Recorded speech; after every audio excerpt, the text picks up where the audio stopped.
The mayor of Saskatoon doesn't get to choose who goes into the coroner's office. No, but it works differently in a small town. No, it works differently in a Spielberg movie.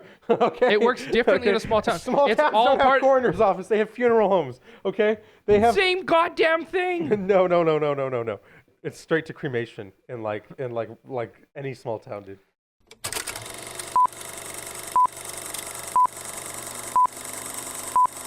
And now time for The Viewing Room with Adam and Ethan.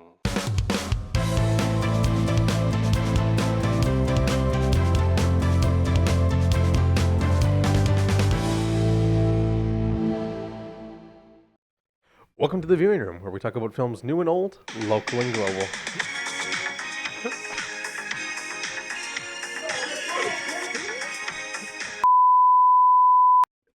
You know, as much as I love it, I feel like we're gonna have to put your phone in a lockbox before these episodes. What about my other phone? Oh God. Okay. Well, welcome to the viewing room. Today we're gonna be talking about Jaws. Sorry, audio listeners. That was a terrible moment.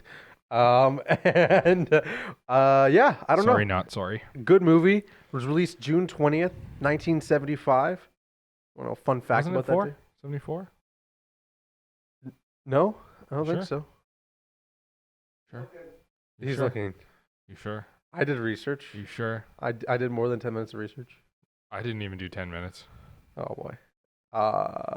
It's 75. 75. Oh, okay. Phew. Okay, perfect. I knew I remembered 74 from somewhere. Yeah. Did you accidentally read the book? Dude, I told you to watch the movie, not read the book. What do you mean? I was sitting beside you when we watched it, thanks to Coliseum. Yeah, that's awesome. Yeah, that's a really good transition. Wow. Thank you to Coliseum Presents. Aaron, Rachel, you guys are awesome, incredible. Thank you so much for what an incredible night it was. All the people that came through, despite Yes. it being snowier than a Yeti out there. And that was a sentence. Snowier but- than a Yeti. That makes absolutely zero sense. Yetis are not snowy. Yes. Anyways, so June 20th, 1975, we've established is when the movie came out in the U.S. The same day, Ronald Reagan declared he was running for president. He signed all the legal paperwork saying, like, I'm good to go. My name's going to be in the running. He lost in 76 or whatever. But then he got it back in 1980. Then he won, yeah. Yeah. So that's... Have you watched the Reagan movie? I have not. Did you? I did. Was I it quite good? enjoyed it. I really quite enjoyed it. It had mixed reviews, Like, didn't you know, it? it was one of those things where it's like, I'm not, like, I didn't watch it for the political aspect of it, but I always thought he was an interesting guy, and it seems like he's a relatively polarizing figure in terms of some people are like, oh yeah, I liked him, and other people are like, oh, I didn't like him. Like, I never really anybody who was like, you know. And so I watched it, and I thought they did a really good job of showing his life. Like, it was quite good. All right. Well, I mean, I'm interested in watching it. I don't really know much about U.S. presidents or Reagan particularly, but I do know he was a bit of a controversial figure, maybe even say, right? And, but I mean, who isn't in politics, right? That's basically comes with the job, yeah. Yeah. Okay, so Jaws budget of $9 million USD. Originally, the budget was $3 million, and then all of a sudden it started ballooning because of production costs and malfunctions and all animatronics. And Yeah, I mean, when you think about it, yes. 1975 robot sharks. It's incredible. It's incredible. It's like absolutely fantastic. in my opinion, it holds up today. I think so. Like Absolutely. if you compare that to special effects from today, I would almost say it's better, because I agree. you know, you look at something like the Aquaman movies, and it's so obviously comic, or like created to mimic comic, but this, you can tell they were actually underwater with underwater cameras filming with a giant robot. Yes. Like, but you can't tell it's a robot exactly. Like, it just looks so much more realistic than some of the modern stuff, in my opinion. I agree, and I attribute that to seeing the shark not a lot. Right. Well, that was one of the things I was reading, that was one of Steven Spielberg's like requirements for doing it. When they said, we'd like you to do this, he said, okay, but we can't see the shark for the first hour. I don't think that's necessarily true. Well, because that's what I read. they were supposed to use the shark way more, but it was because of electronic malfunctions that they didn't, and so they ended up showing a lot less. I guess I can read the facts now. I was going to save them for later, but who cares? So they made 3 sharks, right? $250,000 each. One of them had like the left half skinned, the other one had the right half, and then one was like fully like skinned, whatever. Yeah. They tested them at Universal Studios, right? Not in salt water. And then when they put them in the salt water, that's when things started happening. Apparently, is what I read. That makes Now, sense. how much salt water is there in Massachusetts? Massachusetts. I said it. Boston Tea Party. There you go. Yeah. Whatever. They shot it in Martha's Vineyard. So, yeah. Cool. That's a fun fact. Salt water. And so yeah, that did something to it. You know, And salt whatever. is really destructive to equipment. Yes. Like when you're doing your scuba course, you have to, like, one of the things they teach you about is, so when you're diving in fresh water, of course you want to clean off all your equipment after, but it's especially important when you're in salt water because the salt gets in and it it gums things up. Sure. And once it dries, it can really screw with things. So. Yeah. No, I got it totally right. And so the reason why we don't see a lot of the sharks is because there were so many problems with it. Not looking real, not. I still think it's partially because he didn't want to use it, and that seems like a good example of I mean, Spielberg's maybe, yeah. filmmaking genius. Yeah, I mean, the Bruce, the shark, that's the name, Bruce, named after Spielberg's lawyer. Yeah. Has 4 minutes of screen time in this film. Yeah, It's a 2-hour I film, fully 2 hour believe it. minutes, so. And yet, it's the main antagonist. It's Yes. crazy, right? Like, Yes. Now, Universal Studios, real quick, still has the original Bruce on the ride. Yeah. I'm going to talk about that. Yeah. Yeah, I did too. We were just talking. Yes, this movie is very special to me. I want to talk about that later though, because we're no worries. But that's kind of why there were so many problems and why we don't see it a lot, at least from my research. I think people wanted to see the shark more. A lot of reviews even say like, "Man, I wish we saw the shark more." I actually disagree. I disagree. I disagree fully. like I said, it's a perfect example of Spielberg's filmmaking genius to be able to tell a story like that without using. We're not sitting here saying, "Oh, that looks fake," because we're not seeing it. Well, that's what makes it more realistic, right? In a way, and especially at that time, like we were talking about it, like budget limitations, but also technological limitations. I mean, this film is. It went 3 times. It went 3 times over budget. But it's 39 million years old. Yeah, for sure. 39 years old. 39 million years old. 39 years old, right? Like you think about just how much technology has progressed since then, and so of course they'd have to find ways around it. And I think not showing it almost makes it seem more mythical, right? Like this creature, it's like an extra large shark, right? Like it's not a normal shark, and so there's almost that slightly like supernatural element to it in a way. 49 years old, by the way. 49. Yeah, I can't do math. 49 years old. Sorry, I wasn't listening to a single word because I was doing the math in my head. It took you that long to correct my mistake? Dude, I was like, that does not sound. I was like, if my parents were born in '79 and they're 45, what happened?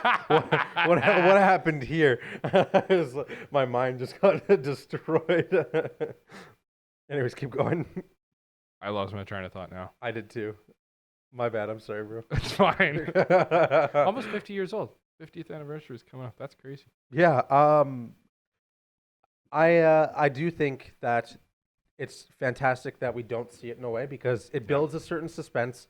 Then they don't have to worry about it looking fake at all. Exactly. Right? And they still show it enough that it's like, oh, that's a massive shark. That's freaking awesome, right? And so, yeah, I disagree that I think more shark and action in that kind of scenario would have made this film more, I don't even know the word. Campy almost. Campy, maybe less special, a little more comedic than it's supposed to be. Like, as it is, it's a very intense, like, it's a 2-hour movie, right? It's a relatively long movie. It's an intense one. It keeps you, like, and that's partially the music, and it's partially the filmmaking, the way they shoot it.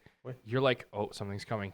Like, there's that one scene on the beach where they just keep showing and cutting between different groups or singles of people, right? Yeah. And you're like, who's it gonna go for?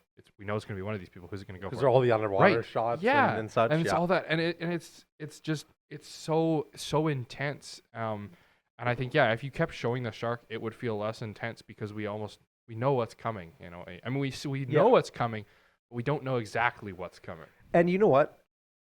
It speaks to Spielberg because he did the same thing in E.T., not showing E.T. a lot of the times, doing POV shots of E.T. and stuff like that. Because obviously with the puppets and stuff, you want to make it look as real as possible. Right.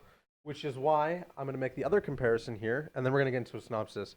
But I want to make the comparison here because a lot of shots in this movie are water level to give the feeling of someone swimming or being in the water, trapped in the water.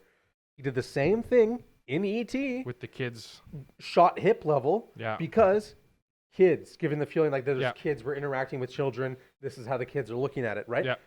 So there's a bit of 7 years apart or whatever these films were, but like you can see a trend, right, of kind of having that cinematography be captivating or having the camera be a subject in a way, right? Yeah. And so yeah, that's just a comparison I wanted to make because sure. You do That's notice a lot of those shots, right? And I think it's cool. I think it's unique. I think it's interesting, and I think it does add to a little bit of the realism in a sense, right? For sure.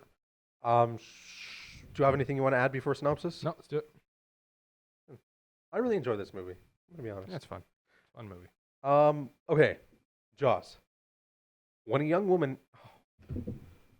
Oh, I thought you were pulling your phone out. I got so upset. Immediately. I thought you were pulling your phone out. Where is your phone? Give it to me.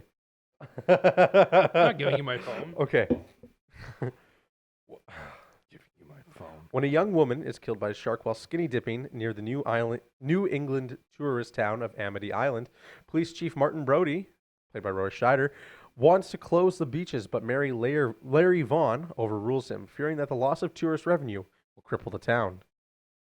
How do you say that word? That one. The ichthyologist. Ichthyologist? That's how you say that? Yeah, I've played Ark enough that I know dinosaur names. Wow. Ichthyologist. So the ocean guy. In Ark there's Ichthyornis. Wow, that's crazy. Ichthyornis or ichthyologist. Ichthyologist. That's a horrible word to say 10 times fast. Like, that's crazy. Ichthyologist. You're saying dick theologist?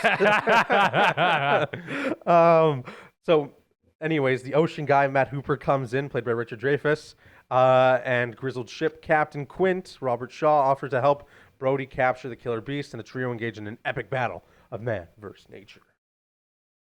Or man versus machine in actuality. Yeah. To be fair, yeah. I don't know. I want to hear some of your initial thoughts before we get into a plot, and then we'll go likes and dislikes and all that stuff. But we already kind of talked about it. For me, like I said, it's intense. The way they shoot it with the shark is great. I think sometimes we talked about this a little bit after the movie. What is sometimes Brody, the police chief, his character feels a little off. Like something about him just doesn't make sense a lot of the time. Like you said, like he wants to close the beach and then, well, he gets overruled. So he sits there and drinks for the rest of the movie, basically. And he kind of just is brooding, but like not very well. And I don't know whether it's the acting or the writing or what, but yeah, I mean, yeah, we'll talk about that too as it comes, because that's a tough one for me. I have a lot to say on that. Yeah, I like probably 15-minute rant to go. Let's go for it. Go for it. You want me to go on that? I want the rant. Let's hear it. I don't want to do it right now. Well, I want to hear it. I want to get into it. I want to hear it. I want you to get into the rant. Come on. Okay, I'll say something preliminary. No, you can't say preliminaries without going. I think there's a lot of characters that aren't very likable in this movie. Right? Steven Spielberg even said that when he read the novel of this book, when he read the novel, that he was actually cheering for the shark the whole time because he didn't find any characters likable. And I think Richard Dreyfuss's character, Matt, the ocean guy, is the only likable character. Mm-hmm. And I will explain why as we go. I mean, I still like. I want to say the plot first, because then I can say all the things that he did as we go. I still like the old dude. What's his name? Quint. Yeah, I still like him the best. Yes, he's good. Fun. Yeah. Okay, sorry. Cast: Roy Scheider, Richard Dreyfuss, Robert Shaw. We'll get into some of those. Yeah. Directed by Steven Spielberg, of The course. other thing, so the book came out in 74 and the movie came out in 75. Yeah. Oh yeah. That is so close. Like normally Yeah, when a movie's based on a book, like the book's been out for at least a few years and it's popular.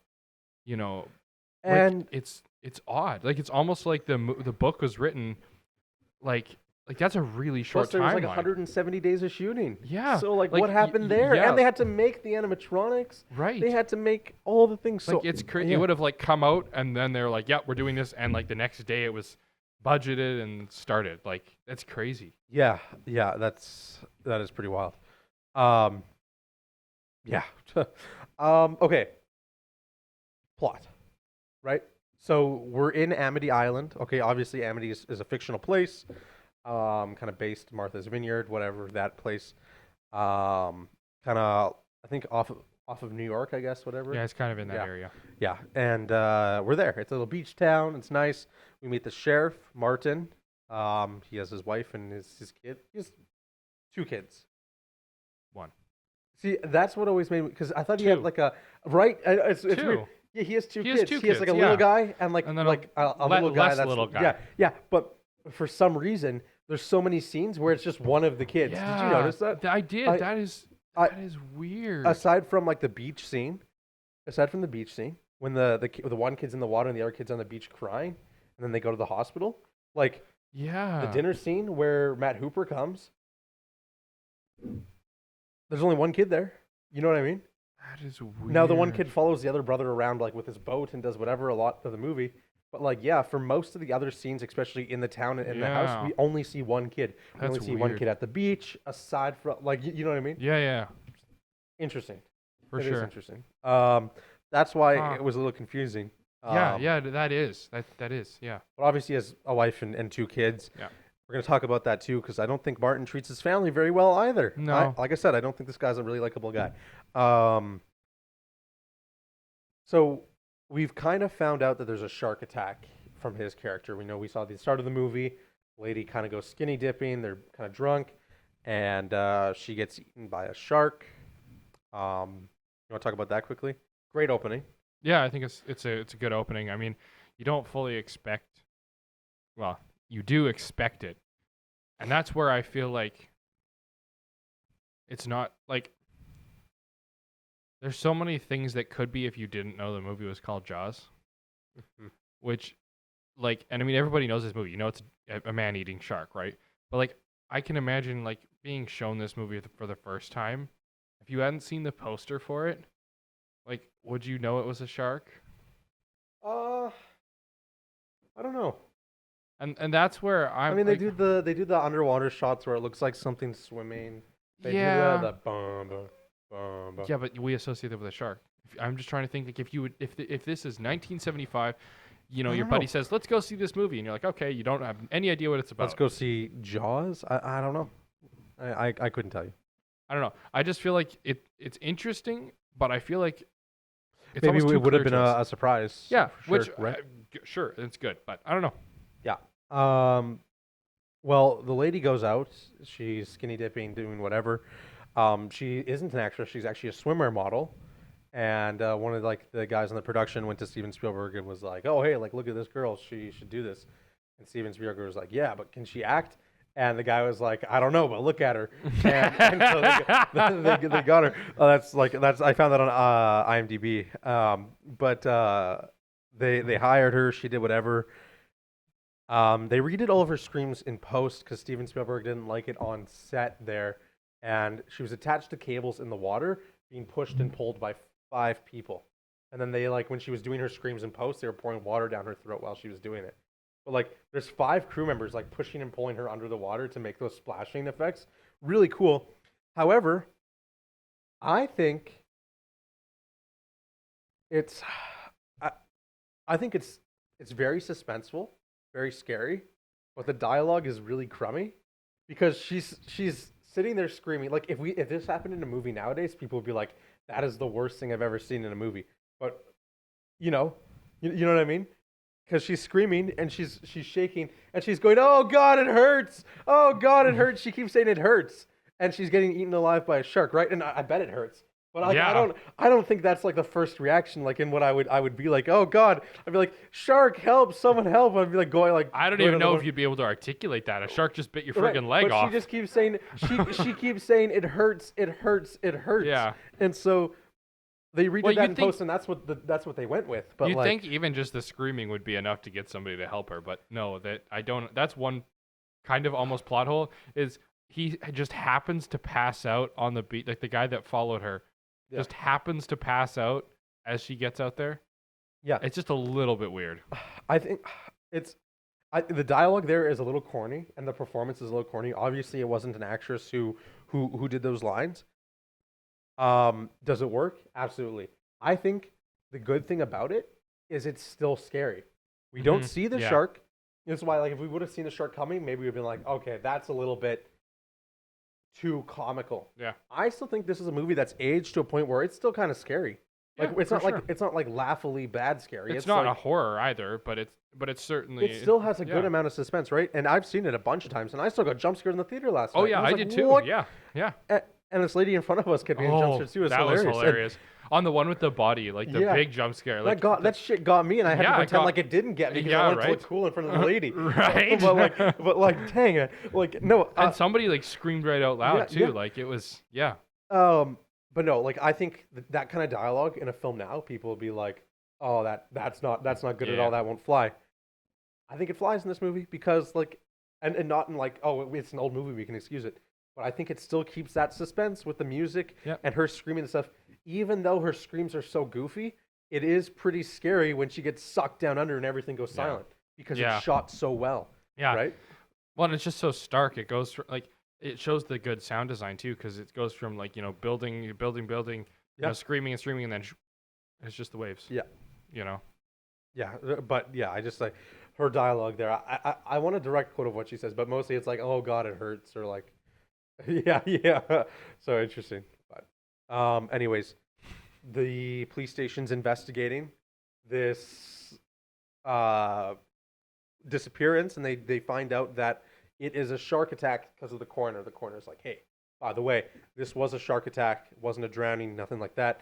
This lady was eaten by a shark." They don't get a lot of sharks out here in Amity Island, right? Which that's going to lead into one of my problems that I have, but that's going to be a little bit later. And so they need to shut the beach down essentially. So Martin, the sheriff, is like, okay, we're going to close down all the beaches by order of the law because after someone's been eaten like this, we need to deal with it, right?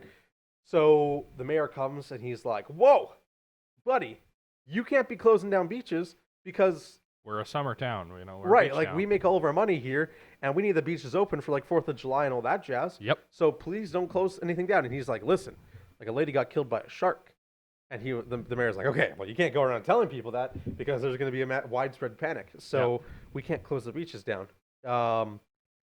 And I guess at that point they close the beaches for one day. Hey, No, they don't.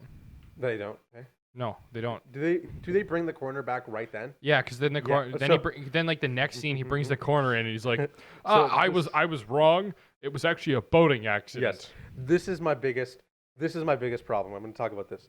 So he does his police report. He writes down shark attack, whatever, or killed by shark, whatever, because the coroner's office has sent him that letter, Yeah. whatever told him. And so he has it in his police report right then and there. Okay?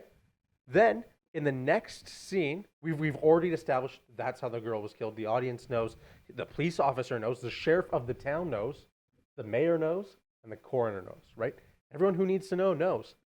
Then the mayor comes with the coroner, probably because he was like, "I'll fire you" or whatever if you don't. Not realistic, but Oh, absolutely realistic. like here's the thing. Absolutely realistic. Why would that be realistic? That's how the government works. The mayor of the town firing the coroner in the small town? Absolutely. That would be crazy, dude. That would absolutely Also, the be fact how that it the would small work. town has a coroner. I mean, yeah, but like it They only have 2 absolutely- people in the police department and they have a coroner. How does that work?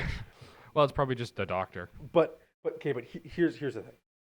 They've written the police report already, right? Like officially, Yeah. whatever. But they can It's- amend it's- these things. It's sealed, right? Then the mayor comes with the coroner And it's so obvious that he's saying like, listen, I'll Yeah. fire you, I'll can you if you don't Yes. if you Yes. if you don't do this. Now Yes. that's perjury, okay? That's That- how the that's- government works. That's illegal. It's okay? still how the government That's works. illegal. They do that No, all no, the time. listen, you have to listen to me. Literally, it's exactly, if you Just don't toe listen the to party me. line in a vote or something, you get canned. Don't make this political. Just listen to me. You're okay. wanting to make it political. No, I'm making this legal, okay? Listen. Political, So the politics the and legal are and, the like, exact same councilman- thing. The mayor and the councilman come over to with the coroner, and obviously the coroner's like backed into a hole here, right?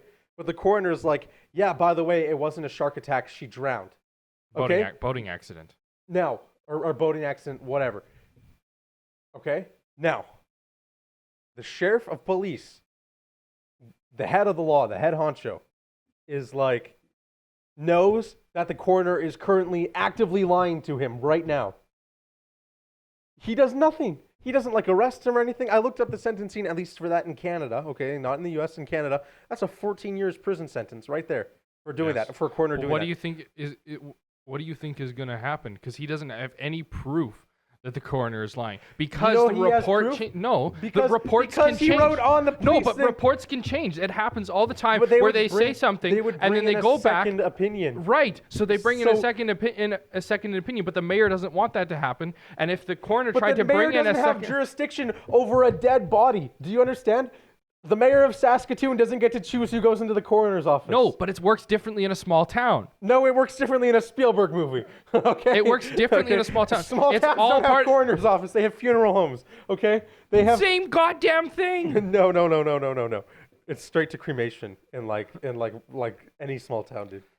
Anyway, it is realistic. That's I how don't the think it's government works. realistic. It happens all the No. time, and you're just salty. Maybe it's realistic, but my big problem with this is that, okay, you have the coroner falsifying the police report directly to the sheriff. Complete crime, illegal. Why doesn't he arrest him? Oh, the mayor's there. Okay, first of all, mayor has no jurisdiction over Well, but the something thing like is, that. he can't That's just obstruction arrest of him. of He justice. can't just arrest him because he has no proof that the coroner is lying to him. He has all the proof he needs. Because the reports can change. It happens where they say one thing and then they go back and say, you know what? Actually, I was wrong. This is But different. it's so obvious to tell he's being blackmailed. Yes, it's obvious to us, but he doesn't Because have the he could proof. just- but This he is could how just- the law works. He could just He call in a doesn't- second opinion. He doesn't. And you know what my biggest problem with this is too? This is all leading up to the biggest problem. Because he could call in a second opinion, right? Besides, when the ocean biologist comes, he looks at it and he's like, this is a shark attack Right. instantly. And the coroner knows it's a shark attack. That's when the beach gets closed for a day because the But the coroner still knows it's a shark attack at that moment. He's not surprised. He's like, yeah, I Yes. knew it was a shark attack. yes. The sheriff who's standing right there was like, but you said it was a boating accident. Nothing happens from that. You know what I mean? So it's so obvious multiple times that you can tell. Because the he's mayor's lying. the bad guy, and Yes, what is yes, the I sheriff know going to this. do over to the mayor? You know, Literally anything. He's a sheriff. He can arrest the mayor. yes, He can do that. he could, but what do you think is going to happen to him? I'm just The mayor saying- is literally probably has sway over the judge, so he's going to blackmail the judge. The judge is going to get him off. The mayor's going to get. He's going to fire the sheriff. Then he can go back to New York or whatever. Who cares? But like, Oh my he God. literally commits perjury in front of the sheriff of police. Okay, and not only that's whatever. We can argue about that all day. Whatever. And I'm not a lawyer. I'm not a doctor. I'm not. But you are policeman. wrong. So, okay. Well, you know so much about this, but hear me out. It's just not even necessary. At the end of the day, it's not necessary. It Because- absolutely is. No, listen- because it listen to me. establishes Listen- that the mayor listen to is me. the bad guy in No, this. it will still establish the mayor's the bad guy. Because do the same thing. Approach him on the boat or on the ferry, whatever, right when he's closing the beaches down that day, and be like, hey, you can't close the beaches down. The coroner's not there, right? But he's like, hey, I just sent you this police report where the coroner just told me it was a shark attack. Then the mayor goes like this. The mayor goes, like, guess what? People don't really need to know it's a shark attack because the council and I have decided that it's not needed, right? Then already, as an audience, we're like, oh crap, this guy's like the bad guy because he doesn't want to close down any of the beaches right now because, holy crap. Yes. However, he's still a legal bad guy. By doing it the other way, he's an illegal bad guy, and it is he's doing it by that illegally. case of the law, what you were just arguing right there, then like it doesn't matter if he's illegal or not because he's not going to be able to do anything anyways, right? Because he doesn't do anything throughout the whole movie. So But the way you're doing it, so now we're just incriminating the coroner too, and the coroner never gets any comeuppance. He gets to keep his job. He gets everything to happen to him, and is still respected in town, even though he literally committed perjury. He right? didn't. Yes, but what are you going to have him do? He helps our protagonist later in the film, right? So it's like, why would we make him a bad guy when he's clearly not just a bad guy. a neutral party?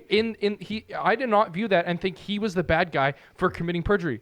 I think if It's you're the mayor. if you're in the medical profession and a coroner doing something important with police and stuff and dead bodies, and you do something like that, you're instantly a bad guy. No, you're instantly. There's no redeemable. No matter how blackmailed you are, You don't ask feel any doctor. You don't That's feel like, bad that's for him crazy though. work. Did you feel bad for the coroner? Like, did you feel bad for the coroner? No, Why not? because he's he went being there on the fair- blackmailed.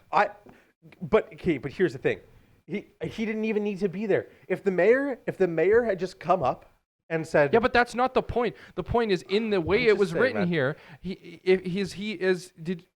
He was being blackmailed, so you'll feel bad for him because he's like, yeah, well, obviously, he's being blackmailed. It establishes the mayor that the mayor is willing to do illegal things, whatever it takes, to keep the beach open and make that profit, right? And so it establishes the him same as the thing no, it without the doesn't because coroner. way he'd be doing But it that it way does the by same saying thing. the council and I have decided. Right there, that's a legal way of doing it. The other way, it is illegal what he's doing, and so it makes it obvious that he is willing to do anything. but Because the other way is just what you would consider a poor choice, but still a legal way of doing it. But by doing it this way, it is but that was just illegal. an example. He doesn't need the council. He can say that I, as the mayor of the city, have decided that we're He keeping wouldn't the be able to do beaches- that, though. Keep the beaches open. Yes, but also he can't take down the police chief like that either, right? Yes, he So could. no matter what, He literally can't could. do that. He because literally he's could. just the mayor. He is the mayor, yes. So he could fire the chief of police. It makes more sense. The mayor can't fire the chief Yes, of he police. can. What? That doesn't make any sense. He's not Yes, a police he officer. can. It would have to be someone like in the chief of the police is a municipal thing. The mayor Is has it actually? yes. Okay, well, The mayor would be able to fire the chief of police. that's crazy. But In what way? Even the police has to have a boss. well, I would assume it would be someone on like the actual council of police or however What that council looks. of police? I don't know, the high table of RCMP or however that works. I don't. What is this? The round table. Our round table. Yeah, I think isn't that what your dad does? No. Oh, speaking of police. Speaking of police, yeah. No, but my point is just whether it makes sense or not. I just don't agree with that because I think the coroner being there is not necessary because, like, whatever, we're incriminating the mayor anyways. But I don't even think that's when he becomes a true bad guy because we're like, oh, like that's not really smart of him because one person's been killed at this point. One person's been killed, and the mayor's like, oh, we want the beach to stay open. Right? I wouldn't even say that's his biggest bad thing because realistically, if we're just looking realistically, we know that Jaws is there and what's going to happen. Just looking at an outsider, one person is killed on the beach in Florida. The next day, the beaches are open. Absolutely. You know what I You're mean? right. Yes. You know what I mean? So I think So that when he that's- becomes a real bad guy is after he knows of the second death and still keeps the beach open. Yes. And there's no coroner there. That's when the audience is like, whoa, this guy's a real bad guy. And even more so when he forces his wife and kids to go out. You're like, whoa, okay, this guy's really messed up because he just sent his wife and kids out first and he won't even go in the water. That's not his wife and kids. It was one of the other council members. Oh, I thought it was But yeah. his wife and well, no, but his kids were on the beach though. Yes. His kids were in the water and in the beach. Yes. But that's when you're like, whoa, okay, this guy's really bad. Not during the corner scene. Obviously, he's like manipulating someone. But I would say his real bad guy moment is at that That's point fair. in the film. But I just don't think the coroner being there was necessary to be like, he's the bad guy. It's pretty obvious that he's the bad guy. And in my opinion, there's just too many things to explain with the coroner being blackmailed like that and not having a second opinion and then being a good guy all of a sudden when the Ocean Explorer comes in and they But know. he's a good guy from the start. You know what I He's mean? never not a good guy. To me, there was no explanation required. But then why there. wouldn't the sheriff just keep blackmailing him and say, if you let these guys into the coroner's office, You're not allowed to. If the mayor has that much jurisdiction, why wouldn't the mayor do that? What do you, Right? That's complete. There's a difference between blackmailing him like that and saying you can't get in there. Like that's a little bit. And by this point, I think we even realize that he's starting to realize, okay, we got to do something. Like, And there is an expert there. Like when the ichthyographer or whatever, It's ocean ichthyologist, guy. Oh, we're ocean going guy, to yeah, the ocean ocean guy. guy. When he comes in, that's an outside influence. Up to that point, it's all been internal, and they can deal with internal. They can shut it down. They can hush money, whatever, right? But now all of a sudden, an outside presence is coming in. If he doesn't, then he's potentially opening himself to being exposed, right? When it's all internal, I mean, people. I mean, obviously people know what's going on, but they're not going to do anything about it because it's all internal and they can hush it. But to me, it makes sense that he's softening there because he realizes something's going on. An external opinion or external factors are coming in now, and he has to be more careful. but on that same note too, right? No matter who knows the first person was killed by a shark. Well, sorry, everyone in the whole city knows the first person was killed by a shark. So changing the police report to say boating accident didn't actually do anything. It for the story absolutely did. because at the end of the day, when they're in the courtroom, when the one kid gets eaten, everyone knows there's a shark anyways. So it's like the whole town knows it's a shark attack that Yes. just ate a kid. So it Yes. really doesn't change much anyways. Ever Right? they closing the beach for a boating accident doesn't make any sense. Closing for a shark attack does make sense. So by making the official reason of the death, saying, "Oh well, that was just rumors that it was a shark attack," right? They can just say that and say, "No, the coroner has said that it was a boating accident, 10 and so we minutes don't later, need to." everyone sees a shark eat a kid. Right, and then So from there it's on, like- it's like that- and then the beach gets closed. Right, but why do we need to have that whole step of the mayor doing that stuff when we could just have the mayor? Because we're be like, establishing "No, we're him as keeping the bad guy. But have the mayor come into the coroner's office and be like, "Oh, hey, by the way, the beaches are still remaining open, and that's final." And then the sheriff's like, "No, you can't do that. There's going to be people killed by the shark, and the coroner doesn't even have to be there." And the mayor's like, "Sorry, like we're doing this. I don't care how many people get hurt on this beach. It can't be as bad as losing our profits this year."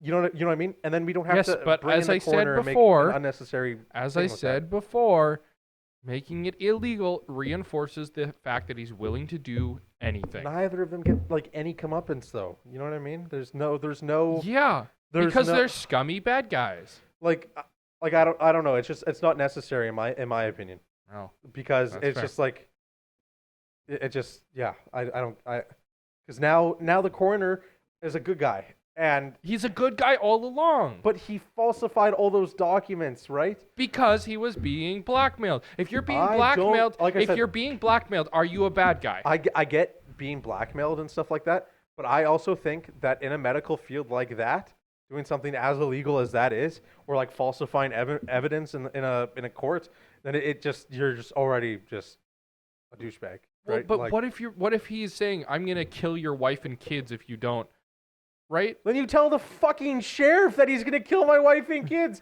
and Yeah, the but have sheriff- you never seen? Have you never seen a hostage movie before? Yes.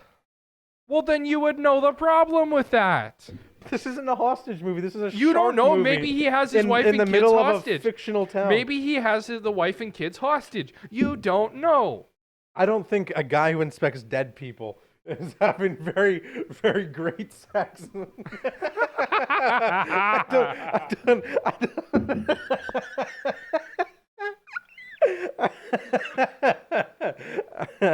But then again, I did watch Dahmer on Netflix, and that had a pretty crazy outcome.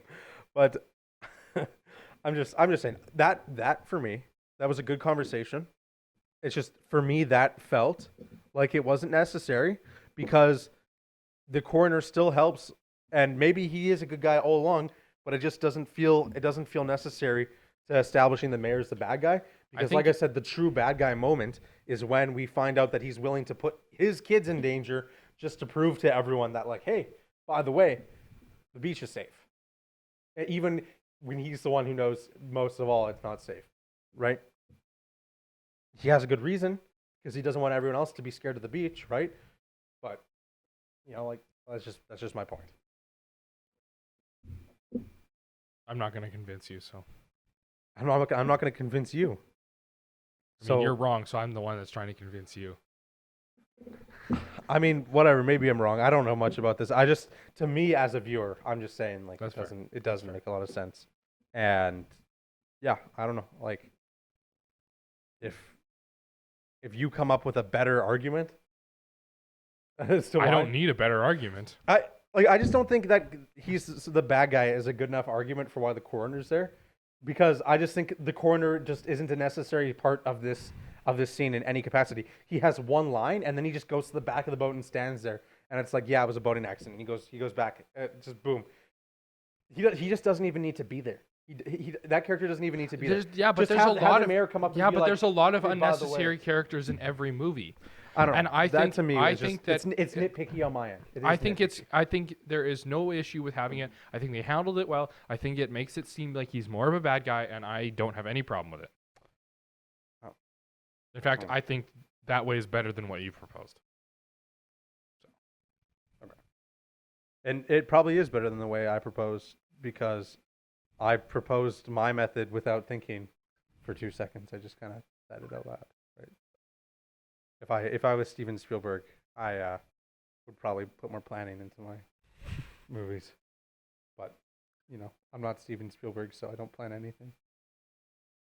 Well, you do more planning than me. That is true. That's why you're wrong.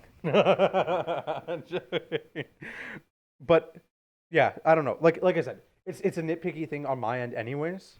Like, that doesn't make or break the movie to me. To me, I think it's an unnecessary aspect of it.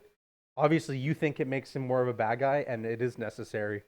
I wouldn't say it's necessary. Like, if you didn't have him in there, it's not like it would take away, and I'd be like, oh, we should have had another character in there. No, I just think that the way it is makes him seem like more of a bad guy. Yeah, I do think that something should have happened to make the mayor look bad, or something, but that doesn't happen either. Right? Well, they do still have another 5 movies to. That's true. Yeah, we have a long way to go. Okay. Wow, that was a good discussion. Thank you. That was a really good discussion. Yeah. So the beaches are open. The mayor has decided that the beaches are going to stay open because the coroner office was wrong, and it was a boating accident. The medical professionals got it wrong this time, and essentially, immediately there's another shark attack, and beaches are closed. The kid's eaten. It's a really sad scene, and they have a council meeting. They're like, okay, we're going to pay someone to kill this shark and put a bounty on the shark's head, $3,000. In the theater, I accidentally read that as $300,000, and I was like, if they're going to pay $300,000, they should not be worried about closing the beaches down. If they have $300,000 to spend on a bounty, right? Especially in 1974. Exactly. Exactly. Then there should be no need for that. And but no, like that. Yeah. It was $3,000, whatever. Obviously we meet Quint at that time, and he's like, I can do it, but it's going to be $10,000. And he's like, no way, Jose, that's crazy. So no, they let him go, whatever. Essentially, Martin says, like, listen, we're going to be closing the beaches down, and we're having an ocean guy, Matt Hoover, and he's going to help us figure out what kind of shark we're dealing with and get it out of here, and then we're going to go on our merry way, right? And then the mayor's like, but by the way, we're only closing beaches down for 24 hours, all right? Yeah. Obviously, this shocks the sheriff, Martin. He's like, what? Like, that, I didn't agree to this. Like, that's not how this is going to happen. And the town is distraught that the beaches are going to be closed for a day. Again, no one's likable in this film, because the biggest concern of the town is that the beaches are going to be closed for the day. And, okay, here's the thing. This is my other logic piece. It's a beach town. They get beach visitors, right? When the shark attack comes before everyone goes in the water, everyone's still on the beach. No one's in the water, right? They close the swimming, but the beaches are still open or whatever. There's still hundreds of people. Right. Even with the beaches closed, they're not losing any business, because Right, everyone's just sitting still, on the sand instead of being in the water. Exactly. So I don't see what the big deal is not being able to swim. Obviously, it would be an attraction, but they don't show Yeah. in the movie that it's like completely dead. Right. They could show that better. I mean, I do think it would. Like obviously, no one's in the water because they're scared because the kid Yeah. was just freaking eaten. But not just that. Like, I mean, But- if you can't swim, you might lose some business. However, they didn't show that at all. So with what the information that they gave us, yeah, it didn't affect business. So with the whole mayor thing, bribing coroners and stuff like that, and falsifying medical records, and threatening people's jobs and lives and whatnot, it doesn't have an effect because everyone's just like. And the biggest problem in the whole town after a little 4-year-old was eaten was like, well, when are we going to get to go swimming? My brother in Christ, you live on an island. You can go swimming whenever you want, aside from today. yeah. Wow, who would have thought, right? Like, I don't know, man. Like, I just, like, it blows my mind. Like, I get it. Like, your fundamental rights of swimming have been taken away. But, like, also, you just saw a 4-year-old get eaten alive Yeah. by a 30-foot shark. There's a grieving family out there. And you're like, brother, like, there is more important fish to fry. Quite literally. Quite literally, yeah. Good one. and I don't know. I don't know. That's not really a gripe. Like I said, I really love this movie. Mhm. I'm just airing out some grievances. Same way I Yeah. did with E.T., same way I did with like other movies Yeah. that I have grievances with. I don't know. Anyways, so yes, beach council meeting happens. The beaches got closed for a day. Doesn't have too much of an effect on the town. Also, like, they have the bounty to find the shark and do whatever, so everyone's scrambling to go and find the shark and kill it. And they do get a shark. It's not the shark. It is a big shark. It's a tiger shark. And we meet Matt, who's the ocean guy. He discovers that this most likely is not the shark Yeah, he that we're takes some dealing with. measurements. Yeah. Because the bite marks on the body, again, They don't match up. we know the sheriff is in the room with that. Clearly knows that it was bite marks. One look with the ocean guy, he's like, those are bite marks. So this was no boating accident, it's a shark. Coroner's in the room, he's like, huh. The sheriff is standing right there, my guy, right? Like it was pretty obvious. Also, funniest thing. Okay, I want to point out something. They're sitting with a dead body that's like what, 3 days old, 2 or 3 days old now? It would be so smelly, right? It would be awful. They're wearing gloves, no masks, no smelling salts, nothing, right? But when Martin is shoveling fish into the ocean on the boat later in the movie, he has like smelling salts or whatever over his mouth and like a rag so that he doesn't smell a chum. But he was in the room with the dead body being examined, and they don't do any smelling salts or anything like that. Isn't that funny? Yeah. It's just like it's just weird, right? Mm-hmm. Yeah. Mm-hmm. Was that just not exciting to you? Well, I don't have anything else to add. How much water is over there on the floor? Oh Do we need to stop and clean it up? no, it needed a bit of a watering anyways. The fake grass. Fake grass. Needed it. Yeah. We need some watering. Luckily there was no cords over there. I don't know. Well, there is cords that run under the stage there. Well, they're waterproof. So Did you run those cables under there? Do you know that? I'll have you know that every day when I come in, I'm pour water on all the equipment just to see what happens. And so far, we've only lost half of our equipment. But I don't know. That's just the thing I was talking about. And so we kind of find out that, okay, this is not the shark that's been killed, but the beaches are going to be open again, even though the sheriff's like, no, don't do that. You can't do that. Innocent people might get eaten. But Please we don't got the do that." shark. The mayor's like, but we got the shark. He's like, no, it's not the right one. Don't do that. The ocean guy does way more work than Martin does. Mhm. As an outside opinion, he comes in and he's like, no, you were a freaking idiot. If you do this, you're gonna get innocent people killed. You should be whatever. Like you're dumb. Have Yeah. no shame. The sheriff's standing there like, don't do that, please. Well, see, that's the problem that I have with his character, is that it feels like he just lacks motivation. He has lots of opportunities to give him motivation. I mean, even where like the grieving mom of the kid that got eaten comes and slaps him and yells him, right? First of all, That's that like- doesn't make. Well, it's so much motivation to go change something, and he just doesn't. All he does is drink more because of it. But yeah, like I agree with you. It's just it doesn't make sense. Like She slaps a police officer first of all, right? Yeah. Wouldn't fly. But I mean, it's small town. Whatever. He knows her. She knows him. maybe he'd be like, okay, I'm not gonna like actually arrest this lady because of that. But the same breath, if you're looking at it like it was his decision at the end of the day, then that kind of breaks the own movie's logic too, because it was the council's decision and the mayor's decision overall. So why wouldn't you slap the mayor, right? Why is it all of a sudden the sheriff's fault now? See, that's why it also breaks the logic of the coroner and having more authority than the sheriff, and like the mayor having more authority than the sheriff. I wouldn't when it even was say- actually the sheriff's department that was supposed to make the decision. But No, it wasn't supposed to be like.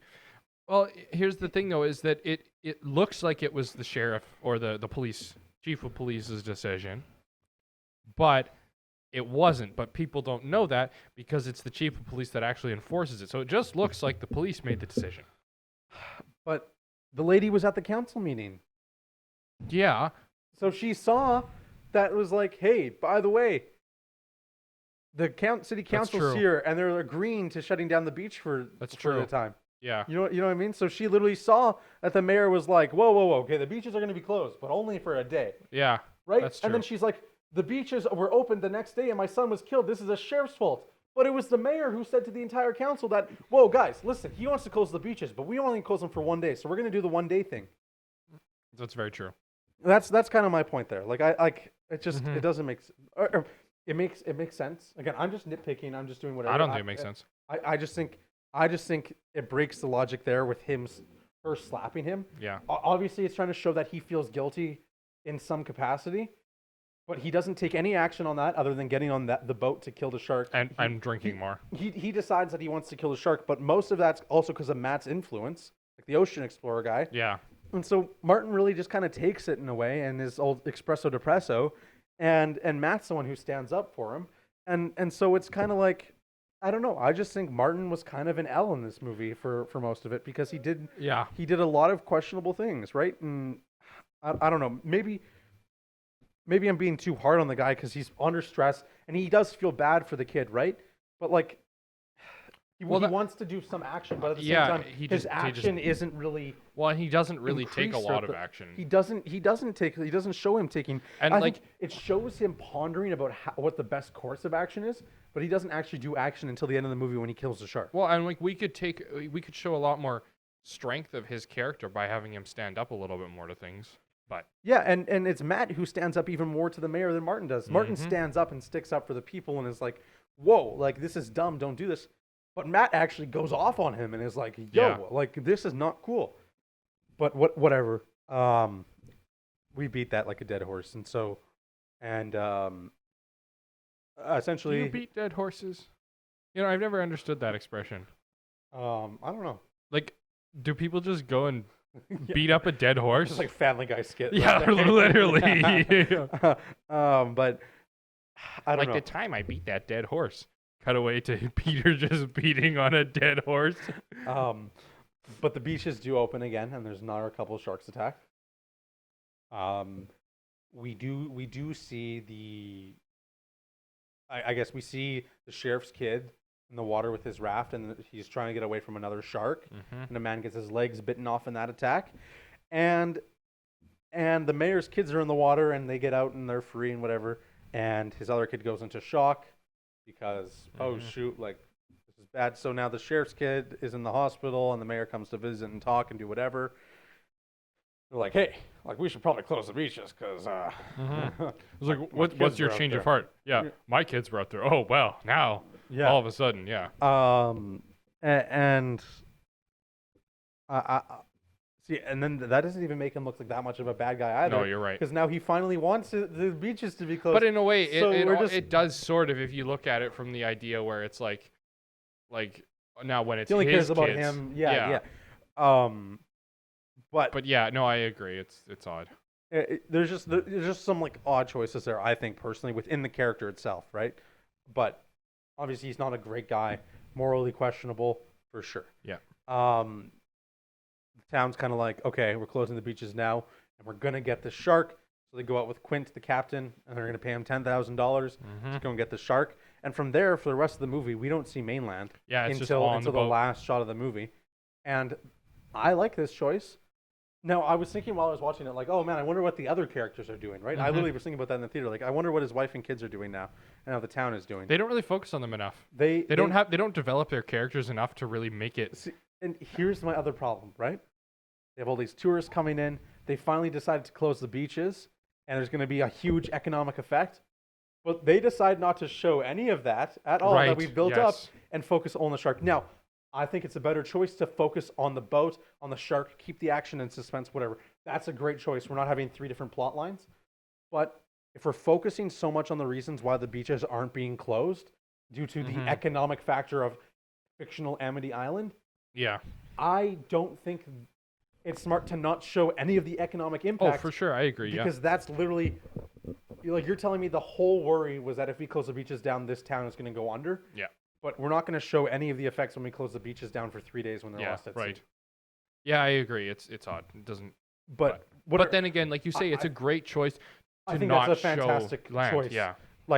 like in terms of the story Mhm. and what we actually find important. Yes, absolutely. Yeah. I think it's a questionable choice of why the beaches were closed in the first place. So, right? Yeah. Again, that kind of goes back to my point. Like, maybe there was another way that we could have been like, hey, these beaches shouldn't be closed right now. Maybe make it more of like the mayor's like actually a douchebag, not like he's looking out for the people and like the economic factor, right?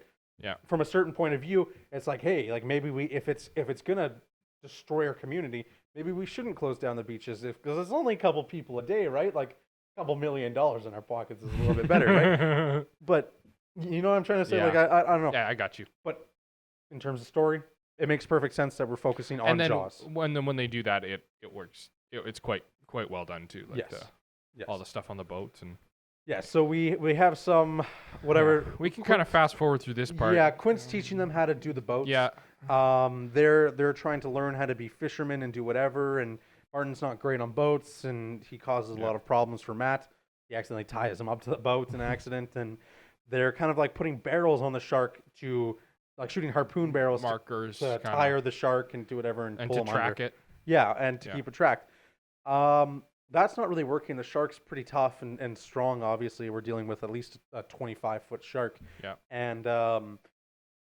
And it's moving around. It's doing its thing. And obviously, Quint and Matt are having some discrepancies. They don't like each other, much like real life. There's some mixed things on this. Apparently, Richard Dreyfuss and Robert Shaw hate each other in real life. Robert Shaw had a heavy drinking problem on set, and Richard Dreyfuss would call him useless because of it. Every day on set, Robert Shaw wanted Richard Dreyfuss to climb the mast of the ship or whatever, like the sails, and jump off. And every time he didn't do it, he'd call him like a pussy, apparently on set.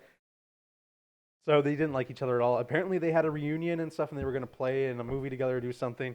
And then Robert Shaw passed away, unfortunately. But yeah, so there was some contention between there, and it caused a lot of problems for the actors. But it made the scenes where he's getting mad at him quite hilarious. Right? Yeah, they feel very natural. But then I do have to say that one scene where they're sitting, it's like nighttime, and they're just drinking and sharing stories. Yes. That one, you couldn't tell that they're not buddies, right? Like they're like they really. So that scene, they did a whole day of shooting for that scene. Robert Shaw kept getting drunk, and they couldn't shoot the scene. And there was a massive fight between him and Richard Dreyfuss. Got off set the next day. Robert Shaw called Steven Spielberg and said, "Listen, man, I'm so sorry about that. Can we try it again tomorrow?" Spielberg said, "Yes, we'll try it again tomorrow." First take they did. Yeah. Robert Shaw was sober or whatever, did it, and they moved on. And that was the first take of like the next Yeah. day. But yeah, like apparently there was some contention there. Now I want to point something out there in that scene too. Okay, so between Martin finding out in the first kind of scene that the sheriff is gonna, or sorry, after getting slapped by the boy's mom who was killed after the beaches were open and then closed again, he goes back home and he's sulking. Right, it's dinner time, and Matt comes in to explain like kind of more of the research and his idea to maybe catch the shark. So we find out it's a great white, and Matt takes his food from him and eats his food. Yeah, that's Right? so weird. And Martin pours himself a glass of wine, a big glass of wine, and drinks it. Right, he's drinking in that scene. Matt takes his plate from him and eats all the food. Right, That's one dinner scene. Second dinner scene happens on a boat. And I noticed this, and I don't know if you noticed this. No, probably not. Matt and Quint, their plates are both empty, knife and fork like this. Martin goes and sits at the table, does whatever. They're having the whole scene. They're all drinking, whatever, laughing. Not a bit of food is eaten on Martin's plate. The other two guys have eaten all of their food completely. Yeah. Not once does Martin eat in this movie. But he's in two different dinner scenes where all the other people are eating and have full plates of food and like that are eating. I noticed that because I was laughing because I was like, poor guy when Richard Dreyfuss took his food. I was like, oh, poor guy, like he just wanted to eat after a long day of work, right? Yeah. And then I was on the boat and I was like, this dude just really isn't eating. Like I don't know. And like maybe you could argue that like he's so stressed out that he doesn't want to eat and stuff like that. He's doing his fair share of drinking. But I just thought that was funny because for sure he always has plates of foods that he's not getting eaten. And I think that's funny. Yep. The shark comes, attacks the boat, it starts to sink. Yep. Quint is killed, unfortunately. We did learn that he was like, I guess, in the Navy, kind of around Pearl Harbor time. Their ship went down. And not quite Pearl Harbor. Not quite Pearl Harbor, but similar instance where a submarine shot down by, or a boat shot down by Japanese submarine. You shoot down submarines. Like with torpedoes, like a submarine torpedoed a boat of United States Army. Marines. The Marines. Guy went down. But actually, he was Navy, whatever. He was in the military in some capacity. And over 1,000 men in the water, 300 and some odd ones survive. Killed by a shark. 6 per hour was or something. That's why he doesn't wear life jackets. I was almost twice on that thing. You really need to either put the lid on or move it because it's right beside your elbow. You know what's so funny? I took the lid off and I was like, I'm not going to unscrew it every time I drink this episode. First of all, I think I've only drinking it from it once. I was like, but if I have the lid off, I'm going to knock it over. And I've knocked it over. Gary, come steal it. No. If you take this water bottle, you're taking his phone too. But I don't. I'll give my phone to Gary. Quint's killed horrifically. Originally, the shark pulls him underwater and drowns him, but they were like, I like the bloodier death in a way. It feels more like as he's going down hammering it. It really feels like he's like finally getting his revenge, kind of. Yeah, kind of. I don't know why. The whole thing reminded me of that scene in Happy Gilmore where Happy gets on top of the alligator and starts down on it. That's I don't know why it reminded me of that. It's like, give me that ball. This is for Chubbs, and he's just beating the crap out of him. And I don't know. I thought about that, right? And I don't know why. So he's killed quite horrifically. There's a lot of horrific deaths in this movie. Yeah, that's one thing. Like for a movie from that time, like we were talking about The Shining with the elevator scene and how like that was bloody for the time. Yeah, they weren't allowed to show that in the trailer. Yeah, until they lied about it being blood. But it was like this is what 10 years earlier at least, and it's like way bloodier. You're never gonna believe this. This movie is rated PG. Yeah. Oh yeah. This film is rated PG. If you go on IMDb, PG-13 or just PG? So PG on the MPAA rating thing, whatever. And then it said that this is one of the reasons why we have a PG-13 now, and that in some audiences in like Canada say it's PG-13, but on IMDb it is PG. Which no, it's not. This film should actually be rated. There was a petition that this film should be made rated R. Actually, I don't think it should be rated R. I don't maybe think it should be rated like R, what, like 14A, 14A or PG-13, whatever. But there's some gruesome deaths, bloody water. A freaking kid gets eaten, right? We see a lady torn to pieces, and we see another guy get torn to pieces when they're pulling bloody fish out of the shark's stomach, and exactly. Yeah, and I mean even some things like some of the smoking and drinking too. Drinking, language. We see parts of a woman that was eaten, right? Even violence within the little kids because they're running and fleeing from the sharks as well, right? Yeah.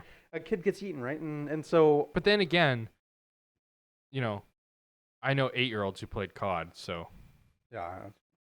I don't know, but So I wanted to throw that in there. I was gonna wait till the end. That's crazy. I wanted to have you guess, but I was just like, it's too crazy. Yeah. It's rated PG. And I was shocked. My mouth was hanging open when I saw that. I was like, "There's no way." There was a petition. That to is make it so not. weird. Yeah, it was. That is so weird. It's strange. I don't know how it got away with that. Spielberg has his ways though, right? And so maybe he just told them it was rusty water, like he did with the with like Shining. Yeah, like with Shining. Now the shark is attacking. The boat's going down. I guess. Well, first of all, Matt goes down into the water with in the the shark cage, which the appearance of the shark cage, first of all, didn't make a lot of sense to me. How they got the shark cage, and the reason for that, in my opinion, is this town never, ever, ever sees sharks ever. Well, he brought it with him. They made a whole point of it from the beginning. Did they say he brought it with him? Because I was surprised. Remember, because as they were loading the boat, he shows up with it, and Quint's like, "Hey, what is that? What do you need?" And he's like, "It's a shark cage," and Quint's laughing at him. No, yeah, okay, but I didn't think he would bring it from wherever he came to the island. I didn't think he brought it to the island. Because first of all, how did he get to the island? He probably flew in, right? He didn't fly in with a shark tank, the shark cage. Sure he did, because it's disassembled. It's massive. It's Even when it's disassembled. disassembled, it's the size of this table. So, that would fit in a plane. But okay, my other thing is He brought a whole bunch of gear with him. If you want to talk about how did he get his fancy ass boat? Maybe he came on a boat. Oh, that is true. That is true. Okay, I'll give you that. I thought it was funny because I was like, there's no way the town had one because they don't have any shark resources. But why would he bring it when he was supposed to be there for a day to identify which shark? But this just goes to my point where I think he's the best character in this movie. Oh, absolutely. I quite like I want him. to talk about that afterwards because he goes in the shark tank, scuba diving gear, to go try and kill the shark underneath the water. It fails. Everyone thinks he gets eaten because they pull up the shark cage. It's all destroyed. He's hiding under the water in a scuba mask with his can of CO2 or whatever he has. And Quint gets killed. Boat starts going down. Martin thinks he's the last one left. So he goes to kill the shark. He gets one of those cans of like CO2 in his mouth or pressurized air, whatever you want to call it. It's not CO2. Sorry, my bad. Yeah, breathing in CO2 probably wouldn't be the greatest. It's just normal air. Yeah, it's like compressed air. Or what is it? Like, It's just normal air, but just compressed. So it's like 79% nitrogen and 21% oxygen. cool. And so gets it in his mouth, whatever. He shoots the can as Jaws is coming towards him. Jaws blows up. It's incredible. He's blown up from the That is a inside. great scene. It's an awesome shot, right? Yeah. Again, PG. But it's also really like clever in a way. It's Like- awesome. Yeah, like it's they don't awesome. make it easy, which is one thing I like, and it's not like, and it doesn't feel unrealistic in a way. I like how I he's like bullet, like armor, like they need armor piercing rounds to kill him. I mean, like, you know, like it feels realistic and sort of like the ebb and flow. Like I remember watching a video on some of the Alaskan indigenous tribes, and the way that they hunt seals, and it's the exact same thing. They have these like little special like spears that they throw into the seal, and it has like a big flag on a marker buoy so they can track it, and then they get up and get it with like whatever they're gonna like. So it's Wow. the same idea, right? And which I thought was cool. And then the way they're tracking with the bigger buoys, and then like it's not like I'm gonna keep comparing it to like Aquaman, and I know that's a superhero movie, but like Yeah, just that's so many 30 years. yeah, okay, but like so many movies like that where it's just like, you know, they have all these supernatural abilities and they're like punching the sharks, and you know, it feels like they could actually do that, you know? Yeah. I don't Well, know. I like it. Despite maybe not being. See, people are complaining online about like, oh well, this is actually just shark propaganda because a shark wouldn't do this, especially Right. since the movie technically breaks its own logic about the shark going after the boat and stuff like that and shark behavior.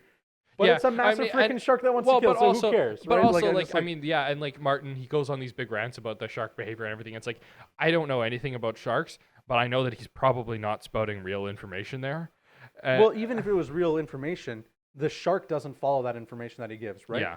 But I don't think that's inaccurate. I think that just like goes to the point of like, oh hey, Yeah. this shark is a beast, right? Well, and animals do weird it's- things. I mean, you know, like animals with rabies do weird things. Yeah, you that's know? what it was. Right. He had rabies Yeah. in the DVD commentary. Yeah. Yeah. So I mean, like, you know, it's Yeah. gonna break. It was actually break. weird. He ate a rabid squirrel on the mainland, and Jaws got rabies, and it was so weird. But they couldn't tell because like they thought it was just like bubbles in the ocean. And so, yeah, every time when he jumps out, it kind of looks like it's like a dry throat. It's a big thing, right? Yeah. Fun fact: you could see the squirrel when they cut open the one shark. There was another squirrel that shark Oh. also had rabies. Yeah, it's a Okay. big thing. Um, whatever. That was so dumb. Matt surfaces thinking that Martin's dead. Martin turns around with his gun, thinking that Matt's dead, and they're like, "Oh, hey, buddies!" Yeah. Right? So they swim back to the shore. Back to shore. Jaws is dead. End credits roll. The Nice, end. solid movie. Now, I want to talk about Matt Yes. because I think most of the characters in this movie are not likable, including Martin, because while Martin is the sheriff of the town, most of the times when people have a problem with him, he ignores them completely and it's like, I have bigger fish to fry. Okay, I've used that joke again. Sorry, my bad. Ironically. And he's like, okay, there's a shark attack, so I can't deal with your neighbor parking there. Small town, right? He just shrugs people off. He's kind of a dick to them. I get it. Like, a person was eaten by a shark. Yeah. Whatever. Also, most of the town knows there was a shark attack because the other sheriff, or like the deputy or whatever, he was going around telling people there was a shark attack. Yeah. So all of a sudden, when the mayor comes in and is like, no, the coroner lied. It wasn't a shark attack. The police have already been telling people that it was a shark attack. So again, that whatever. Again, goes to your point though that it could be rumors or whatever. Yeah. When a police officer tells you something like that, I think you'd be more inclined to believe them. Small town though. But everyone knows everyone, right? Whatever. It does go to your point though that hey, rumors happen, right? Yeah. I think it goes both ways. And anyways, Martin shrugs everyone off. He hardly stands up to the mayor. He stands up to the mayor, but Matt does most of the standing up. He drinks in every single scene. He's always getting mad at his kids, right? And for mostly justified though. He doesn't want his kids to be in the water and stuff like that. And then his wife gets angry too when she realizes what a shark can actually do, right? He doesn't talk to his wife ever. He sits there in complete silence until Matt comes into his house. He doesn't say a single word. He sits there moping until Matt comes in. There's a nice scene where he kisses his kid and is like, hey, come here. Like, I love you, buddy. Right? A little bit of a wholesome moment. But otherwise, he's just kind of sulking the whole time. He drinks consistently. He's not very much help on the boat. I get it. He's not used to being on a boat. He ties Matt to like the back of the boat on accident, and Matt starts to get dragged, and he has to help him out. So literally, by him tying the knot, he almost killed Matt, right? He's literally not helping. He's our main protagonist, and he's just fucking everything up. He does kill the shark. I'll give him that, right? But think about Matt's character. He comes in. I think the movie doesn't want us to like him too much because he's like a rich ocean guy, right? Yeah, but it doesn't matter because he doesn't act like a rich snob. He doesn't act like a rich snob. He comes like a super passionate guy. He goes into Quint's house, the guy that no one likes in the city, and he's like, oh, this is so cool. Yeah. You like this stuff too? I like this stuff too, right? He's kind of like a nut otherwise, right? And so like a hermit even. Yeah. And he's like a down-to-earth guy. He helps. Maybe he steals a bit of food from Martin. He fights the mayor on everything. He's like, no, this is stupid. Yeah. People are going to die. He wants to do the scientific thing, go get a second opinion, stuff like that. Martin agrees to this, but he's super smart. He volunteers to go on the boat and stuff like that. Matt is supposed to go on an 18-month ocean exploration mission, decides to cancel the whole thing to help this small town dealing with one shark. Yeah. Whoa. Like, he's sacrificing his career to help this small town in the middle of nowhere. Yeah. And on top of that, he goes into the shark cage. No one else offers or anything. He volunteers himself to go into the shark cage that he brought. So he's brave, right? Mm-hmm. Maybe he hides at the end, but what was he going to do in the final fight aside from get eaten, right? Yeah.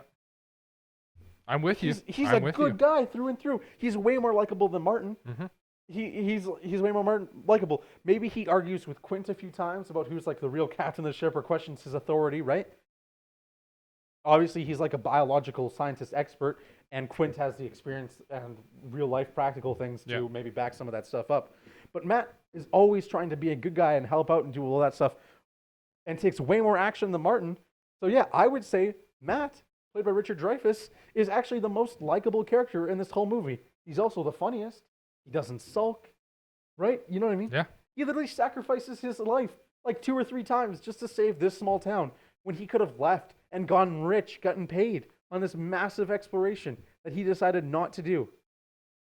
Yeah. And he's just some random outsider that got called in. Mm-hmm. He's a great guy. Mm-hmm. Martin sits there and is like, "Oh no, sheriff, oh no, mayor, please, you can't close the beaches. Innocent people will die. Think of my kids." And then he lets his kids swim anyways. Like, what is happening? He literally lets his kids swim because his wife was like, "Oh, well, honey, you know, I kind of have to let them swim. We live on an island." It just kills me. It just kills me. Anyways, that's just some logic that didn't work for me. And I think Matt is the best. I think Matt's the true protagonist of this film. I think overall he's the real hero. And Martin, although he is a good guy, I think he's just not nearly as likable because you could say he sacrificed his life by getting on the boat and he didn't need to do that as the sheriff. But I think we've established that he felt bad for being responsible for that kid's death, even though he wasn't. The mayor tells him he's not responsible for that kid's death. And we're like, we don't want to believe anything the mayor says. Well, like, again, it's not like he was directly responsible for that kid's death, right? So it's like, I don't know. I just think Martin is not as great of a hero as we maybe like him to be in the story. I'm with you. Everything you said, I agree with. Okay. I don't have anything to add. Okay. I'll finish up facts because I know we're probably way over time. Hey. I don't know. There's not really a time limit. 1 hour 50. Yeah. Well, that's our time limit. Why do we need an edit note? Yeah, we're good. Okay, so I talked about opening water shots, shot like E.T. Yeah. This likes. I want to talk about how this movie became the original summer blockbuster. Obviously, this movie came out and everyone's like, "Whoa, we love going to the movies. This is great." Obviously, coming out June 20th. Yeah. And this started a trend where studios release big movies, like blockbusters, in the summer that everyone goes to, right? Mm-hmm. Freaking Star Wars, whatever you want to. What's the Star Wars release around Christmas? I remember going to all the newer Star Wars movies in December. Yeah, I don't know. That's weird. What did Star Wars come out? I don't know when the original ones came out, but the ones in the last 10 Yeah, years, yeah, 10, I do 15 remember, years like, are all December. Force Awakens came out like December 20th or some shit. Yeah. Hey? Yeah, I do remember that. I think a lot of big studios release Christmas movies out That's too, true. right? Yeah. Around the holidays. May 25th. Yeah, that that's makes considered sense. summer Summer blockbuster. blockbuster. Yeah, yeah. I don't know. I just this movie is credited with starting that trend. Yeah, I That's wrote that. big summer, whatever, and I learned about that in film history and like media school and stuff like that, and this is a very prolific film for that kind of reason, right? 67 million U.S. citizens went and saw this movie. It's estimated. How much did it gross? It grossed 470. Did we talk about that? No, you didn't. Oh, I'm sorry. That's This okay. movie had a budget of 9 million USD and grossed 470 million at the global box office, highest grossing film until Star Wars. Yeah, You I can believe see it. why, with a budget of 9 million, this started a trend of blockbusters. Yeah. Because when you put 9 million into this, by the way, 470 million and 75 equals about $2.2 billion today. 2.2 billion. $2.2 billion. That's like the with a equivalent B. of like So that would be like Avatar. That would be equivalent of saying you spent $50 million on Deadpool and Wolverine and it grossed $2 billion.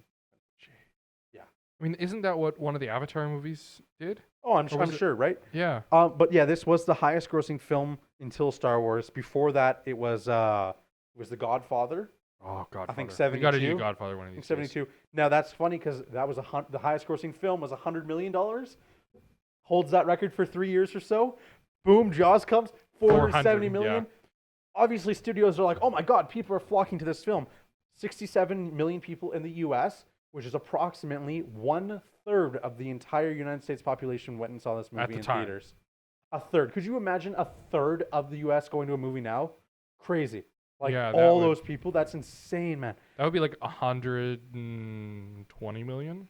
I 130 don't million? know the exact math, but that's just insane, Yeah. right? So yes, obviously studios are like, let's make some more movies and have Yeah. them release around summer because that's great. Jaws was the first movie to gross $100 million in theater rentals. So I don't know what's the definition of theater rentals. I don't know if that's like VHS or like I don't know, from Blockbuster. Like if you're like Yeah. I don't know what that means, but that was on IMDb as that fact. So if someone wants to tell us in the comments what that actually means, Theater rentals. Yeah, I talked about how the swimmer model wasn't an actress. The shark was always breaking down into salt water. There was 3 sharks. Bruce is the real name of the shark. Okay, yeah, we're going to talk about Bruce at Universal Yes, Studios. right. So this movie is very special to me because I did go to Universal Studios and I did get to see in like LA the shark. Did you know and that all that stuff. Universal? Universal has a new one. They bought West End Mall for $7 billion, Oh, yeah. and they're like tearing down 3/4 of it, and they're gonna make it into like the first like Disney World in Yeah, Canada, it's going to be pretty cool. and it's Universal. It's going to be pretty cool. Yeah. Yes, so I went on the ride and Yep. saw like the Jaws thing, and that was pretty special to me. So that's why I think this film is extra special. And I want to talk about one more aspect of that because when I went to, I guess a little bit of background, like I guess, we went on a trip to Hawaii kind of shortly after my grandpa passed, right? Yep. And we got to our hotel, whatever. Next day, we were getting ready to go out and explore Hawaii, go swimming, and do all that stuff. Yeah. And in our little condo area, we watched Jaws on the TV because it was playing. Yeah. 13-year-old me, despite being 13 and seeing the movie before, was terrified the rest of the trip of the ocean. We went snorkeling in coral reefs. The whole time I thought I was seeing sharks. I'm not even joking.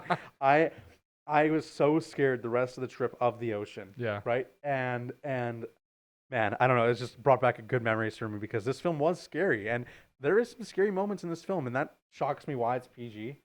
Obviously, if you can market it as PG, you get some more money, right? And maybe that's part of the reason that if this film was rated R, it wouldn't have had as much success as it did, right? But yeah, that was the thing that happened. So this film is very special to me because I used to be scared of it and whatever. I had vague memories of like seeing poison bullets and like whales. Yeah, you were talking about this. I was trying to do research because for some reason I thought that there was a scene in this movie where there was like a beached up whale and they were investigating it. And I also vaguely remember Martin's character, like the sheriff, loading his gun with like some kind of poisoned bullets or something like that, or like candle wax bullets or something like that to kill a shark. And so I thought that when the ship sank down, they would go back to shore and then something would happen. And they killed the shark, and I was like, wait, hold on a second. Those scenes weren't in the movie. Apparently, those are all scenes from Jaws 2, and I just haven't seen Jaws 2 in a very long time. And yeah, those are all aspects of Jaws 2. I haven't seen anything but the original. So I have seen Jaws 2. I forget how it ends, but those are all scenes that I was remembering from that movie. Yeah. But it's just weird how the memory works like that, Yeah. right? I have one more fact. It's a bit of a longer one, and then we can kind of rate. Do you have anything you want to add? No, I'm good. Okay. I took a picture of it because it's a lot. Okay. So during production or pre-production, Steven Spielberg bought his friends Martin Scorsese, George Lucas, and John Milius to the effects shop where the 20-foot-long Bruce, the shark, was being constructed. There was 3 of them being made, whatever. George Lucas, if you can get half of this on film, you will have the biggest hit of all time. Ironically, George Lucas said this to Steven Spielberg. This movie became highest grossing film, and then George Lucas did it with, in my opinion, still one of the biggest hits of all time. Both of these movies are incredible. Martin Scorsese, Goodfellas was in the room too, right? That's not the fun fact. Lucas stuck his head in the shark's mouth to see how it worked. As a joke, Spielberg snuck to the controls and made the jaw clamp shut on Lucas's head. Unfortunately, and rather prophetically, however you say that word, because there was later issues, considering the later technical difficulties the production would suffer, the shark malfunctioned. Lucas got stuck in the mouth of the shark. Minutes later, when Spielberg and Milius were finally able to free him, the 3 men ran out of the workshop because, as Milius later stated, we knew we had broken something expensive. So with the director. yeah. So Steven Spielberg was there in the room. That's hilarious. So I can't even imagine just the star power in that room. Just right. Like, most notably George Lucas and like Martin Scorsese. Everyone in that room. It's just crazy. Yeah. It's like the fact that Martin Scorsese and George Lucas are buddies and Martin Scorsese pranked George Lucas is just so surreal to me, right? But yeah, that's probably the most funny fact. Yeah, that's great. That's kind of mostly all I had. like I said, this movie's good. It's special to me. It's fun. I had questionable opinions about like Martin being like an actual guy. Obviously, all of his actions throughout the film are good, Mm-hmm. but I'd say he's more passive and doesn't take as much action as most main characters actually do. And maybe that goes to show that he's flawed, and that's a good thing. And he finally does take action and kill the shark. But I would say just overall, Matt is a really, really great character and Yeah. is a true hero of this film, in my opinion. Because without him, the shark would still be alive, and he's the one that like time and time again keeps sacrificing himself, right? So, do you have anything else you particularly like or dislike? No, I think we've covered everything. Cool. Do you want to rate it? Shall we do that? Let's do it. I am gonna give it a 7.7. Yeah. Yeah. This is an 8.5 for me, I think. Hmm. Maybe an 8. Maybe an 8. 8.5. Let's do 8.5. I feel good about it. Sure. I think just given the fact with the awesome animatronics and the Mhm. fact that this film is special to me, of course, right? Yeah, right.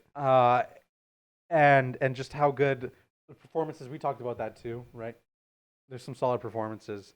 I don't know. I just think it's a special film. It's Yeah. awesome. Technically, it's really well done. Yeah. I have problems with it. Yeah. But most of them are minuscule enough for me that I'm kind of like, well, I thought these were questionable. They didn't make or break the film, right? Yeah, sure. Obviously, this film won Best Sound, Best Score, Best Editing. It was nominated for Best Picture, but it was given to One Flew Over the Cuckoo's Nest. John Williams did the score. Yep. Kind of want to talk about that. I didn't really talk about it, but obviously it's iconic. Dun. You hear I should have that- played you hear that at the start. You hear the first note, Oh yeah. and you instantly know it's Jaws, and that Yeah. goes to show like memorable Yeah. scores. In Well, my and opinion. also they bring that they use that theme. Like that's one thing that John Williams does really really well is he has themes for different characters. I mean, it's in Star Wars, it's in Jaws, even in E.T. Right? Yoda's theme, Luke's Yoda's theme, theme. Obi-Wan's theme, right? Yeah, they all Yeah, each yeah. character of these main kind of characters or ideas have their theme, and he brings them back, and it really helps to tell that story. I mean, like you it's perfect in this movie. Imperial Anytime, March. yeah, right, Yeah. Or anytime in this one where we have those, there's might be the shark coming, we hear dun, and it's subtle. It's subtle enough that it's Yeah. not like right in your face, but you hear it and you know, oh, sharks around, So sharks around. Funny enough, we're talking about this right now and how great it is. John Williams wrote it. This is actually John Williams' kind of like breakthrough. Yeah, Before Star Wars, before whatever you want to say, E.T. John Williams wrote it and showed it to Spielberg. Spielberg said, "Okay, John, but seriously, what are we gonna play?" That was his reaction. John was like, "Oh, Yeah. like this is the score." And Spielberg is like, "Okay, like we'll try it, right?" Well, lo and behold, it's iconic. it works. And it's probably one of the reasons why it's so awesome, because when we're not showing the shark, it's perfectly suspenseful. Yeah. It's loud. It's in your face, and you can tell it's something like big, right? Yeah. And it Well, it works. just gives you like that like lumbering giant kind of feel. So at first, Steven Spielberg thought it was a joke and it wasn't going to work. Yeah. But now we're sitting here 40 years later. Almost 50, Yeah, 49. 49. We're talking 49 years later, talking about, wow, this is Wow. what a great score. No. I don't know. I think that's a good way to Yeah, wrap it's it up. iconic. Yeah. I would say iconic describes this whole movie too. It's an iconic movie. It's Yeah. awesome, and undoubtedly, it's going to go down as a film that is a staple in pop culture in a way.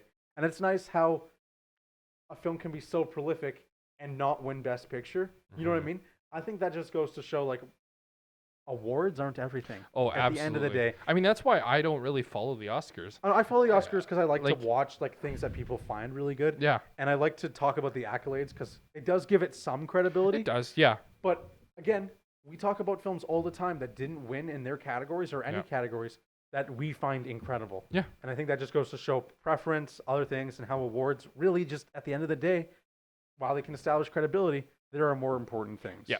And I think just in terms of a cultural sense, I'm not saying One Flew Over the Cuckoo's Nest is also a fantastic film.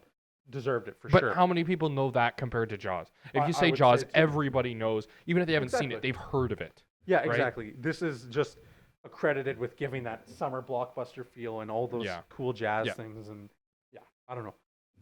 That's all I have to say. That was a lot. Wow. That was good. Thank you so much for this episode. I think we had a lot of great It was a good conversations. Good conversation. Thank you so much for being here and doing this. Yeah, thank you. Yeah. And thanks to Gary, producer Gary. Yeah, thanks, Gary. We do have an Instagram at the viewing room _ and a Patreon at Dufferin Ave Media, if you guys are so inclined. But otherwise, thank you so much for watching the viewing room. We have gotten a lot of comments and feedback lately, and we really appreciate it. So thank you guys so much. I don't think we have. We have. So Oh yeah, we have? I've had a lot of people actually just. Oh, on talk to me. Instagram? Yeah. Oh, okay. I haven't seen anything because I only watch Yeah. I'm not on Instagram, so I only, look at the YouTube, and we haven't seen much. So do it on the YouTube so I can see it too. Yeah, comment on the YouTube, like and follow on Spotify, do whatever. But at the end of the day, we really appreciate you guys sticking around and watching, and tell us what you want to see next. Yeah, we want to hear from you. Okay. Well, thanks, guys.